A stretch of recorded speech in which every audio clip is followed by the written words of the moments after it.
Good morning, grade 3. How are you all? This is Mrs. Ibtihaj. I'm back again with a new science lesson. It's lesson 2, how can we design a solution? Let's learn some key facts about our lesson. What is a design? A design is a plan or specification for the construction of an object or system or for the implementation of an activity or process. So when we design a solution, we are actually planning a solution or looking for a solution. The design usually has to satisfy certain goals or desirable features. And by desirable features, we mean the criteria and constraints, which are the limitations, which could be in terms of money, time, or quality of work.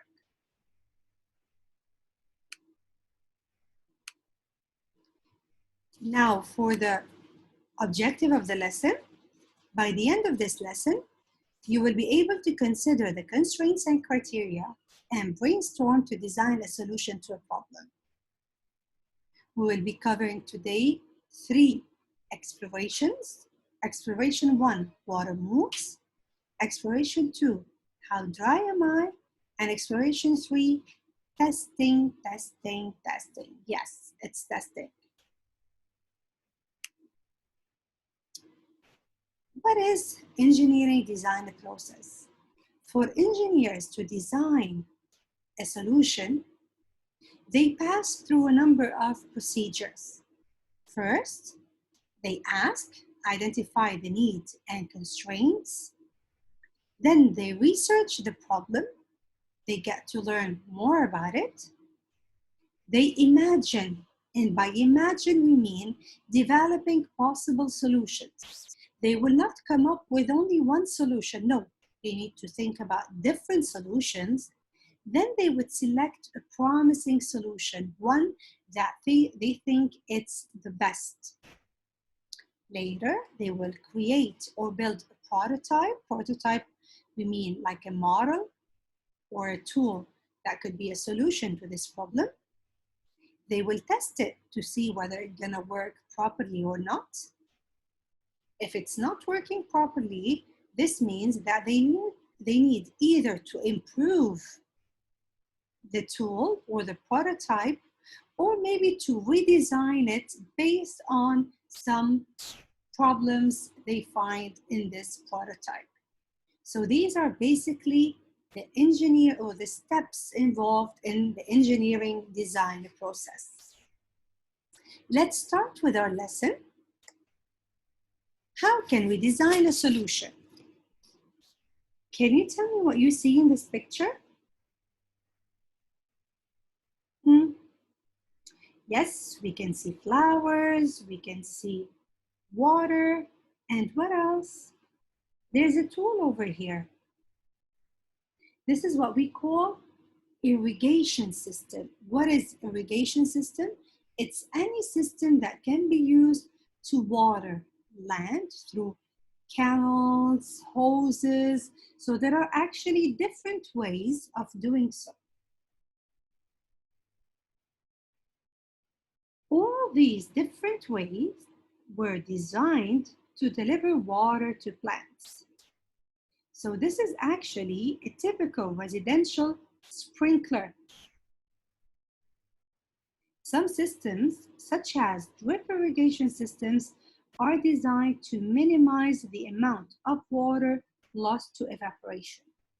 So maybe you could tell based on my own words that there is a solution and there is another problem based on this solution. So what is the problem? The problem is watering plants, right? And this sprinkler was designed as a solution to water the plants. Then came another problem. What was it? It was the amount of water lost. So when watering plants, we should not only make sure that they are getting enough water, we should also make sure that no water is lost. Remember the 3 R's? recycle, reuse, and reduce. We need to reduce the usage of our natural resources. And as we know, water is one of these national resources.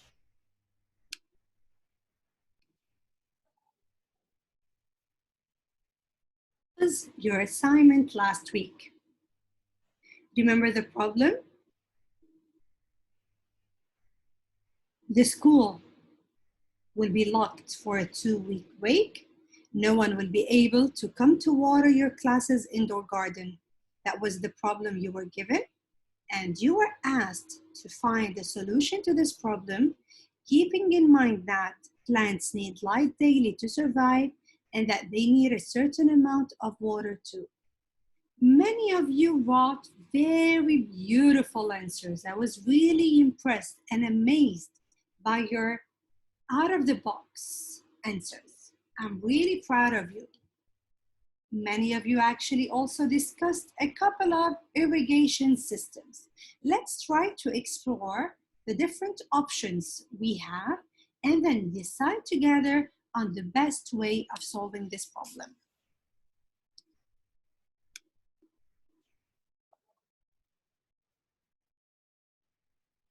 As we mentioned in the engineering design process, we said that engineers need to research a problem. What do I mean by that? I mean that before finding the appropriate solutions, we should research what kind of options we have. Let's try to see the different irrigation systems, compare them, and then decide on the best one to solve the indoor garden of our classroom. When rain is scarce, people often use irrigation systems. Below are some of these watering systems. Solving the classroom garden problem will involve an irrigation system. So, let's look at these irrigation systems, then select the system that probably uses the most water. Let's read and see, or actually let's hear it together. Irrigation systems. Look at these irrigation systems. Select the system that probably uses the most water. Watering canals carry water to farm fields. Sprinkler systems water large areas. Drip hoses let out tiny drops of water. Watering spikes slowly seep water into dirt. So what do you think is the best system to answer this question? Pay attention. I don't mean the best system to be used as a solution to our problem. I'm talking here about the system that uses probably the most water. What do you think? Is it A, B, C, or D? Yes, absolutely. It is B. Let's check. Well done. The irrigation system that continually sprays water all over probably uses the most water. Now comes the important question. Which irrigation systems pictured above might be the most practical solutions to your problem? Select all that apply. A watering canal where water is carried from the canal to the area it is needed. A sprinkle system that is above the ground and sprays water from a source to the needed area.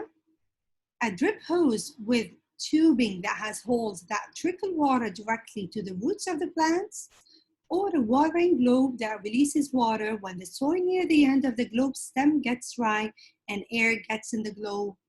So which one of these, or which of these, it could be more than one system, or more than one irrigation system that might be used to solve our problem? Let's look again at the watering canal. This is a sprinkler. This is drip hose. Now, what about the watering globe? Let me show you what we mean by it. These are watering globe. As we can read in the specifications here, they automatically water your plants perfectly when you travel. Great self-watering spikes. Wow. They are easy to use and save time. Simply fill with water, insert aqua bulb, and adore your healthy plants. Can be used indoors or outdoors, used with house plants, hanging plants, or patio plants. So let's get back to the solutions or to the options we have.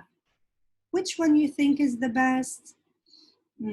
I believe that many of you are saying C, the drip hose, as you can see in the picture here, this one, and watering globe for sure. Let's check. Well done. Systems that control the amount of water to the plants probably are most practical in the classroom. Okay, these are the correct answers. But let me tell you something. We've missed out a very important point, which is comparing them. Okay, we saw the pictures here and we thought of them. Our answers were correct, yes, but usually before selecting or deciding on any specific solution, we need to carry out our own investigation. Let's see here. Yes, considering constraints and criteria. Think about each of the irrigation systems you saw and those you researched. Which systems might work well to solve your problem? Which systems wouldn't work as well? So let's try to compare the irrigation systems, taking into consideration the different constraints. Remember, we had a problem where the school will be locked for 2 weeks, and we had an indoor garden that we need to take care of. So these are the various options available, the irrigation systems.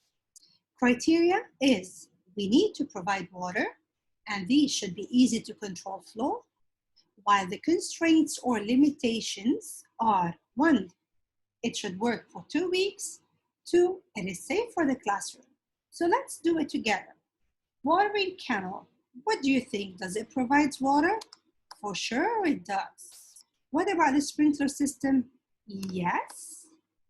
Drip hose, yes again. Watering spike, for sure it does. Okay, easy to control flow. I'll give you a second to think. What do you think about watering canals, sprinkler system, drip hoses, water spikes? Is it easy to control flow when it comes to the watering canal? No, it's not. Sprinkler system? Uh-oh, it's not. Drip hose? Yes, for sure. Watering spike? Yes, yes, yes. Now, we're done with the criteria. Let's look at the constraints. Watering canal, can it work for 2 weeks? Yep. Sprinkler system? Yep. Drip hose? Of course it does. Watering spike? Yes, yes, yes. Now, the last constraint, which is safe for the classroom. Is it safe to have watering canal inside a classroom? Do you want me to show you again what is watering canal? Here, where is it here? Is it safe to have such canal? I don't think so. So let's put no. Sprinkler system? Of course not. It will fill the classroom with water. Drip hose? Yep. Watering spike? Yes. So, first of all, let's check our answers. Well done. Drip hoses and watering spikes are the 2 options here that meet the criteria and constraints. Okay, so now, if I ask you again, which irrigation system would you choose to solve the problem? What would you choose? Thank you. Drip hose and watering spike. That's it, grade 3. I'm so proud of you. Now it's time to discuss the second exploration, how dry am I? This section discusses the detailed water needs. Let's read to learn more. You know that plants need water to survive. Some plants need water more often than others. The amount of light and how moist or dry indoor air is also determine how much water is needed. What does this section tell us? It tells us that the solution might not be as simple as it is. Let's recall, the problem was that the school will lock for 2 weeks, right? We thought of an irrigation system. We had actually determined 2 possible solutions. But now arises a new problem, which is how much water would the type of plant in the indoor classroom garden need? So here we need to investigate, to explore more, and determine the types of plant first. This is one. Second part is to know exactly how much this specific type or how much each plant type needs water. Let's see. Water me, more or less. Compare the water needs of these plants in the indoor garden under different weather conditions. Let's see Fig tree, sunny fig and tree. dry, weekly.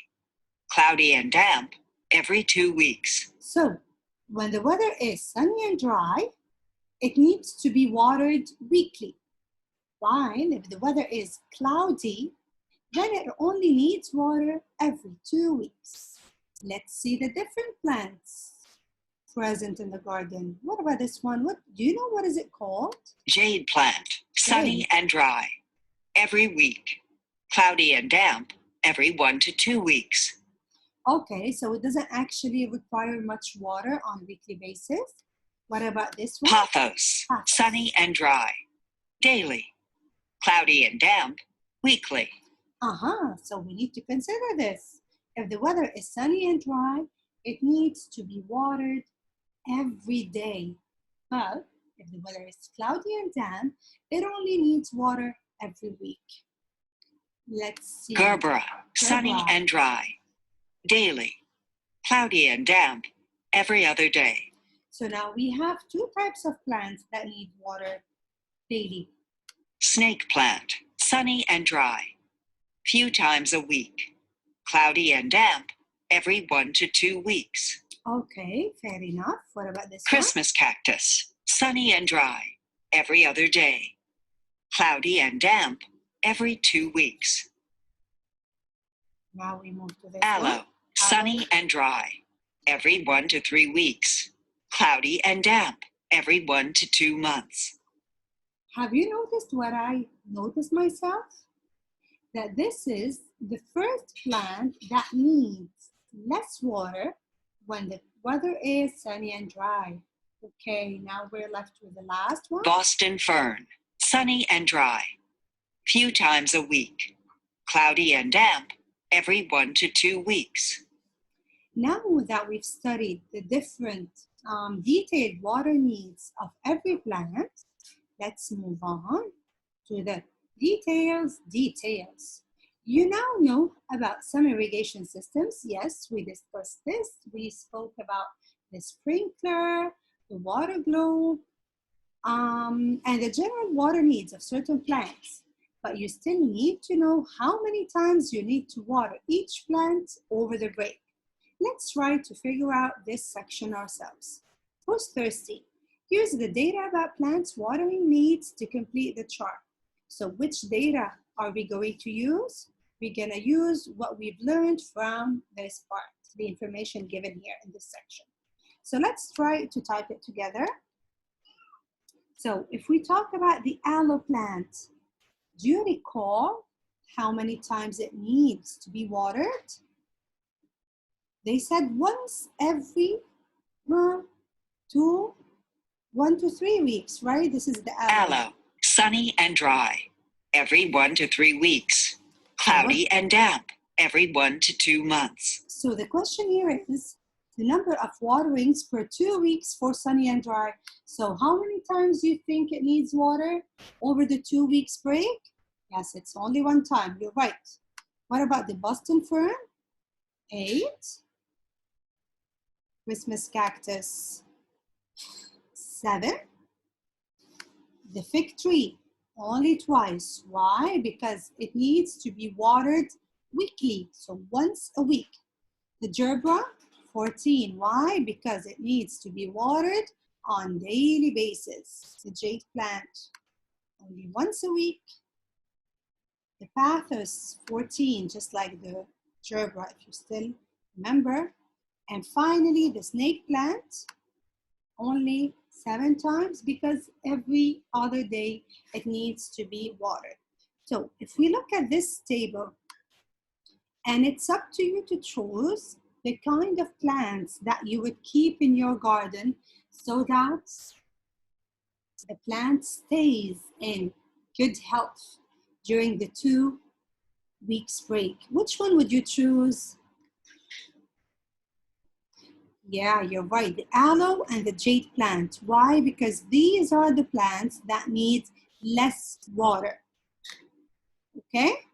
So how can learning more details about needs help you think about solutions to a problem? What do you think? Well, I think, or I believe myself, that it only let us figure out or realize that a solution is not as easy as it might seem to come up with. Okay? Now we move to the 3rd section, which is testing. Test it.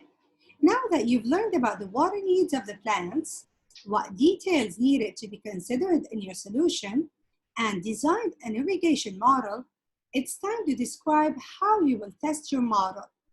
Okay, that's an important part. So we defined the problem. We researched about the information that may help us find the solution. We had different possible solutions. And now it's time to test the best solution. How will you know that your irrigation solution works? If you don't remember, look back at your list of criteria. So, what do you think? How will we know that it will work? First of all, we need to always keep in mind that for a solution to be successful or to be really a good and perfect solution, it must meet our criteria and not fail our constraints. Let's recall together the criteria and constraints we have by reading this question. Recall that most solutions to a problem are not perfect. Limitations of any solution often arise during testing. On the lines below, write a step-by-step plan to explain how you could test your solution with one plant. Use the guide questions and writing guide to help you. We're going to actually use all the information we collected in the recorded video. The guide question: describe your test. What are the constraints and criteria? What would you observe or measure to show that your irrigation solution works? So, my solution summary. What would be the solution summary? How would we know that the solution is really perfect and it's meeting all the needs that we have? Can you come up with the answer? Yes, I think so. So my solution summary is that I need to find the correct or the perfect irrigation system that would help me keep the plants healthy during the 2-week break. This is one, without losing much water and without giving the plant neither more water than it needs nor less water than it needs. Now, what are the constraints? Can you remember? The constraints were that, as I just mentioned, it should work for 2 weeks and it is safe for the classroom. Now, what about the criteria? The irrigation system or the solution should provide water and should be easy to control the flow. Now, the question is, what types of evidence would support whether or not your system passed its test? How would we know if the solution is really beneficial, that it has really worked out? First of all, by trying it, using specific kind of plant. And we said that maybe the jade and the aloe plants are the best for this type of problems. And then we also said that, or we actually know that an irrigation system would prove to be correct when it helps the plant grow, right? So maybe I can measure the length of the plant